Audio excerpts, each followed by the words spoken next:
রুমের আলো নিভিয়ে বিছানায় শুয়ে আছে, কানে হেডফোন, হাতে মোবাইল, ফেসবুকে শর্টস ভিডিও দেখছে। ঠিক সেই সময়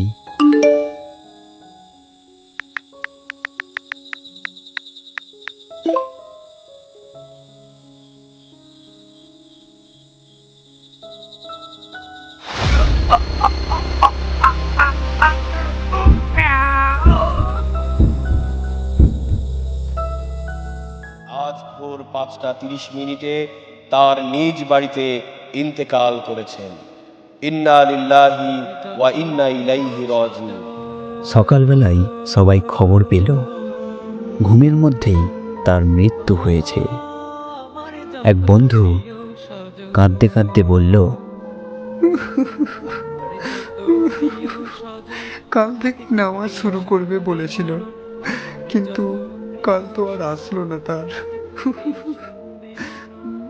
রাসূলুল্লাহ সাল্লাল্লাহু আলাইহি ওয়াসাল্লাম বলেছেন, সুস্থ থাকাকালীন, অসুস্থ হওয়ার আগে আর জীবিত থাকাকালীন মৃত্যুর আগে তোমার সময়কে কাজে লাগাও।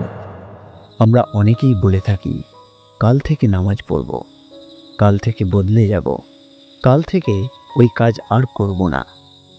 কিন্তু আমরা কি কেউ জানি আমাদের সেই কাল আদৌ আমাদের জীবনে আসবে কিনা?